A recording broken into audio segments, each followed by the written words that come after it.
जमीन से 480 फीट ऊंचे और 5000 साल पहले बने इन मिस्र के पिरामिड्स के अंदर ऐसा क्या था जिसको सिर्फ देखने के लिए रिसर्चर्स ने एक रोबोटिक कैमरा पिरामिड के अंदर भेजा। लेकिन एक जगह पर आकर यह रोबोटिक कैमरा रुक गया क्योंकि अब उसके सामने एक पत्थर का बहुत बड़ा स्लैब आ गया था। रिसर्चर का मानना था कि इस पत्थर की दीवार के उस पार जरूर कोई ऐसा राज छुपा है जो पिछले 5000 सालों से दफन है। लेकिन ये राज उनको हर कीमत पर जानना था, इसलिए उन्होंने रोबोटिक कैमरे के आगे एक ड्रिल मशीन लगा दी जिसने उस पत्थर की दीवार पर बारीक छेद कर दिया। अब इस बारीक छेद से एक कैमरा भेजा गया जिसने उस पत्थर की दीवार के पीछे एक ऐसा मंजर देखा जिसे पहले कभी नहीं देखा गया था। कुछ लोग सिर्फ यही देखकर हैरान रह जाते हैं कि 5000 साल पहले बने ये पिरामिड कैसे एक ही तरह के बने हुए हैं, कैसे इनके बीच दबी जमीन का लेवल एक बराबर समतल है। ये सब कुछ हैरान करने वाला जरूर है, लेकिन यकीन मानिए पिरामिड को बाहर से देखने पर अगर आप एक बार हैरान होते हैं तो उनके अंदर देखने के बाद आप हजारों बार हैरान होंगे।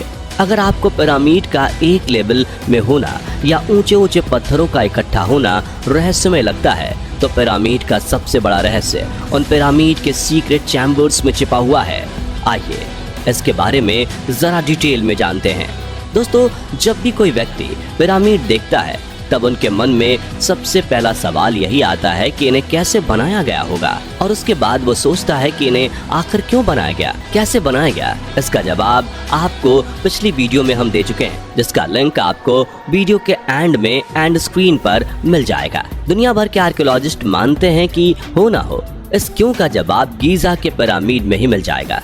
वैसे तो मिस्र में 100 से ज्यादा पिरामिड्स हैं और सब पिरामिड इस तरह से बने हैं कि उन्हें देखकर आपको हैरानी और डर दोनों का एहसास होता है। लेकिन गीजा के पिरामिड वो पिरामिड हैं जिनमें आर्कियोलॉजिस्ट्स को लगता है कि रहस्य का समाधान मिल सकता है। इसका कारण है वो एक्सरे लाइट जिसने आर्कियोलॉजिस्ट को ये यकीन दिला दिया था कि गीजा के पिरामिड जरूर कुछ ना कुछ छुपा कर बैठे हैं जिसे ढूंढा जाना बहुत जरूरी है। अगर शुरू से जाने तो यह कहानी स्टार्ट होती है साल 1879 में। पहली बार आर्कियोलॉजिस्ट को पिरामिड की दीवार में एक ऐसा सुराग नजर आया जिसे एक दरवाजे के तौर पर यूज किया जा सकता था, लेकिन वो सुराग बहुत छोटा था। फिर भी उससे जब किसी तरह घुसकर आर्कियोलॉजिस्ट पिरामिड के अंदर पहुंचे तो उन्हें समझ आया कि ये रहस्य सिर्फ बाहर तक का नहीं है।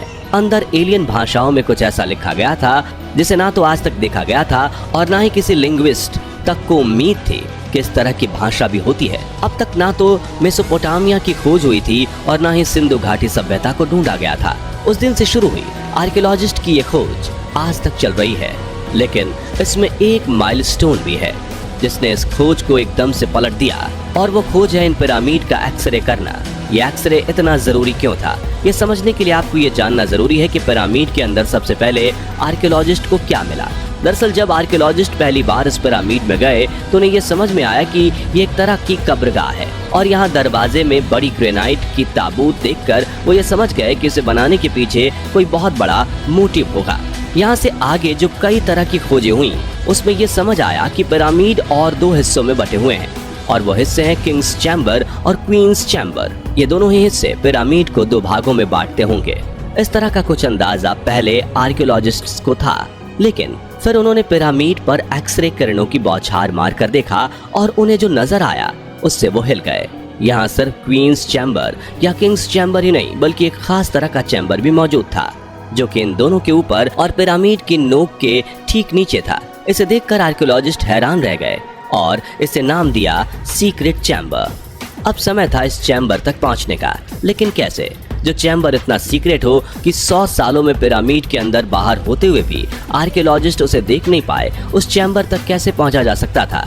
इसका रास्ता शुरुआत में किसी को समझ में नहीं आया, क्योंकि ये चैम्बर बाकी के दोनों चैम्बर से इस तरह से लगा हुआ है कि अगर इंसान को वहां तक पहुंचना है तो पिरामिड को तोड़े बिना वहां नहीं पहुंचा जा सकता। ऐसे में कई सालों तक सिर्फ आर्कियोलॉजिस्ट यहाँ आते, पिरामिड को रेज के जरिए स्कैन करते और मन महसूस कर चले जाते। गीजा के ये तीनों पिरामिड चाहे बड़े वाले दोनों हों या फिर छोटा वाला एक, इन तीनों के अंदर ही वो सीक्रेट चैम्बर मौजूद है, और वो सीक्रेट चैम्बर आंखों के सामने होने के बावजूद खोला नहीं जा सकता था। समस्या ये थी कि कोई इंसान वहां पहुंच नहीं सकता था, लेकिन क्या हो अगर कोई रोबोटिक कैमरा वहां भेजा जाए।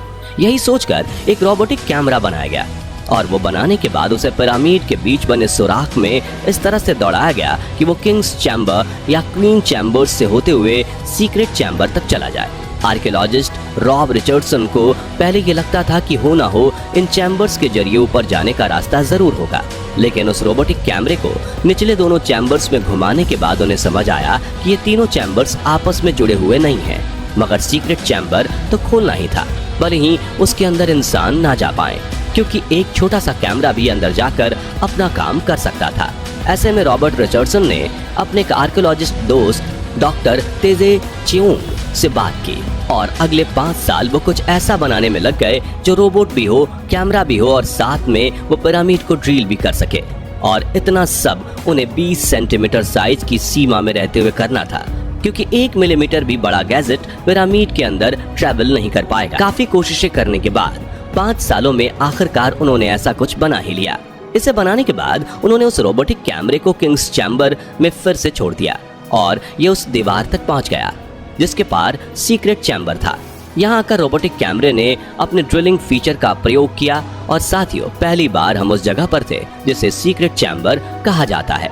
इसके अंदर घोर अंधेरा था, लेकिन जब रोबोटिक कैमरे की लाइट की मदद से देखने की कोशिश की गई तो ये नजर आया कि ये जगह भी एक कब्रगाह जैसा ही है, जिसमें बहुत बड़े बड़े शब्दों में जमीन के ऊपर कुछ लिखा गया है। दरअसल पुरानी सभ्यताओं में जब भी इंसान किसी दूसरे इंसान के पढ़ने के लिए कुछ लिखता था तो उसे वो दीवारों पर ही लिखता था, जैसे माया सभ्यता के निशान हो या सम्राट अशोक के पाली और संस्कृत लैंग्वेज के संकेत। लेकिन इसे आसमान की तरफ लिखा गया था, जमीन पर लिखा गया था। ये टेक्स्ट उस भाषा में नहीं था जो कि निचली दीवारों पर उकेरा गया था। दोनों भाषाओं के बीच ये अंतर, ये असमानता बताती है कि लिखा गया टेक्स्ट हमारे लिए नहीं था, तो फिर किसके लिए लिखा गया था? इसका एक जवाब ये भी था कि हो सकता है कि इस टेक्स्ट को यहाँ काम करने वाले मजदूरों के लिए लिखा गया हो। यहाँ तकरीबन 20 से 30 हजार मजदूरों ने काम किया था और उम्मीद थी कि ये उसी से जुड़ा हुआ कोई इंस्ट्रक्शन होगा। लेकिन आपको जानकर हैरानी होगी कि यहाँ के मजदूर भी शाही परिवार का हिस्सा थे, क्योंकि जब उनके स्केलेटन को एनालाइज किया गया तो ये पता चला कि उनकी भी सर्जरी होती थी और उनकी टूटी हड्डियों का इलाज भी किया जाता था। यानी कि जिसे इतनी मेडिकल सुविधा दी जा रही हो वो दास तो हो नहीं सकते। ऐसे में उसके लिए अलग भाषा लिखने की थियरी सटीक नहीं लगती। लेकिन एक थियरी और है जिसमें शायद इसका सटीक जवाब दिया गया है। ये थियरी है ओरायन कलेक्शन थियरी। दरअसल जब भी गीजा के पिरामिड को देखा जाता है तो एक बात नजर आती है, ये पिरामिड ना तो एक ही शेप के हैं और ना ही एक ही लाइन में। जबकि 5000 साल पहले लोग चाहते तो इन्हें एक शेप में भी बना सकते थे और एक लाइन में भी। हालांकि इजिप्ट के आर्कियोलॉजिस्ट का ये मानना तो था कि हो ना हो इनके बीच कोई पैटर्न जरूर होगा, और ये पैटर्न नजर आया रॉबर्ट बाउवेल को, जिन्होंने देखा कि ये तीनों पिरामिड ओरायन स्टार के बीच में मौजूद स्टार्स की तरह हैं। बीच का स्टार बड़ा होना और बगल का थोड़ा सा छोटा और सबसे कोने वाला स्टार की लाइट डीम होना, इन तीनों ही चीजों को गीजा के पिरामिड में देखा जा सकता है। ओरायंस बेल्ट से इस संबंध को सीक्रेट चैम्बर में लिखी एक अनोखी भाषा ये चीजें बताती हैं कि पिरामिड भले ही जमीन पर हो, लेकिन इनका अंतरिक्ष से कोई ना कोई संबंध जरूर है। यह संबंध हमें तब पता चल पाएगा जब किसी तरह से सीक्रेट चैम्बर के अंदर पहुंचकर वहां लिखी भाषा को डिकोड किया जा सकेगा। उसके पहले तो हम सिर्फ ये अंदाजा ही लगा सकते हैं कि आखिर उस सीक्रेट चैम्बर में है क्या और इन पिरामिड को क्यों बनाया गया होगा। वैसे दोस्तों, आपको क्या लगता है इन पिरामिड्स को बनाने की क्या वजह रही होगी? अपना जवाब कमेंट बॉक्स में जरूर शेयर कीजिएगा। बाकी हमारी आज की इस वीडियो में बस इतना ही। वीडियो अच्छी लगी हो तो इसे लाइक और शेयर जरूर करना, और अगर आप चैनल पर नए हैं तो चैनल को सब्सक्राइब भी जरूर करें। मिलते हैं जल्दी ही एक ऐसी और इंटरेस्टिंग वीडियो में।